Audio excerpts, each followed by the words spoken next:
मांग के लोच। मांग का नियम मूल्य परिवर्तन के कारण वस्तु की मांग में परिवर्तन की दिशा को बताता है, परंतु परिवर्तन की दर नहीं बताता।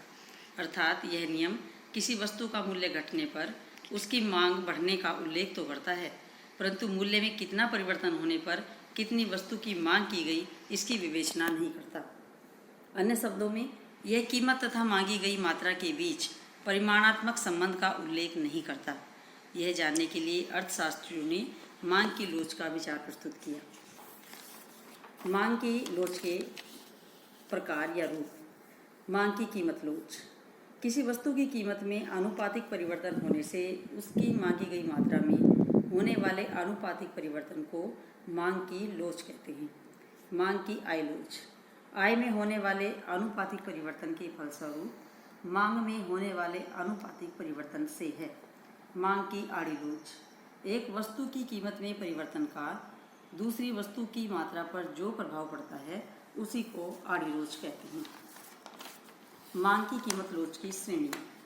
पूर्णतः लोचदार या अनंत लोचदार मांग। जब किसी वस्तु के मूल्य में परिवर्तन न होने पर भी उस वस्तु की मांग में भारी परिवर्तन हो जाए। जैसे चित्र में OX पर वस्तु की मांग OY पर कीमत दिखाई गई है। OP कीमत स्थिर रहने पर भी मांग में M1, M2, M3 के रूप में विस्तार देखने को मिल रहा है। PD मांग रेखा है। पूर्णतः लोचदार मांग पूर्णतः काल्पनिक व अव्यावहारिक है। अत्यधिक लोचदार मांग। कीमत में थोड़ा सा परिवर्तन P से P1 होने पर मांग में भी तुरंत कमी M से M1 हो जाती है। DD मांग वक्र या मांग रेखा है।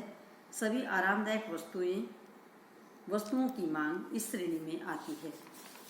इकाई लोचदार मांग। जब वस्तु के मूल्य में परिवर्तन के अनुपात में ही मांग में भी परिवर्तन हो जाए। DD मांग वक्र है। P से P1 कीमत में वृद्धि होने पर ठीक उसी अनुपात में ही M से M1 की कमी हो जाए।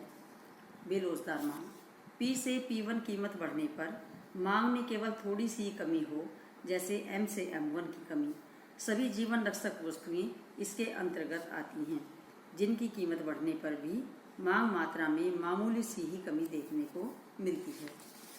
पूर्णतः लोचदार मांग। वस्तु की कीमत में कमी P1 या वृद्धि P2 होने पर भी मांग रेखा DD स्थिर रहती है।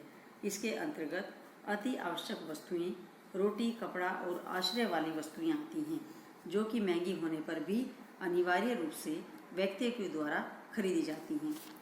मांग की लोच को मापने की विधियाँ। कुल व्यय या मार्शल की इकाई विधि, फ्लक्स की प्रतिशत विधि, बिंदु विधि या रेखागणितीय विधि।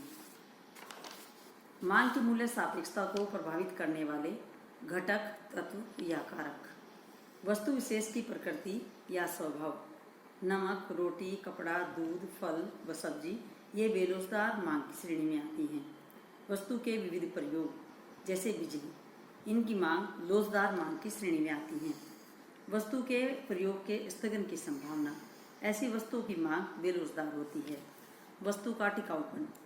वस्तु विशेष के स्थानापन्नों की उपलब्धता। उपभोक्ता की प्रकृति, आदत या स्वभाव। उपभोक्ता की आय। वस्तु विशेष पर किया जाने वाला व्यय। वस्तु की भावी कीमत और समयावधि। मांग की मूल्य सापेक्षता का महत्व।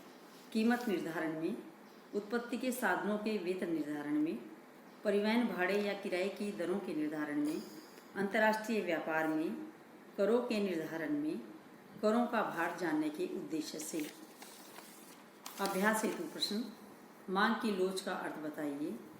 मांग की लोच की श्रेणियाँ कितनी हैं? मांग की लोच की श्रेणियों के नाम लिखिए। मांग की लोच को मापने की विधियाँ कितनी हैं? मांग की लोच को मापने की विधियों के नाम बताइए। मांग की लोच को प्रभावित करने वाले 5 कारकों के नाम लिखिए।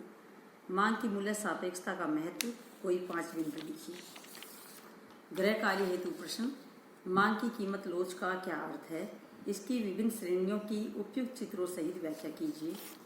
मांग की मूल्य सापेक्षता को प्रभावित करने वाले घटकों, कारकों पर प्रकाश डालिए। बेलोचदार मांग का अर्थ व चित्र भी बनाइए। ओके बच्चों।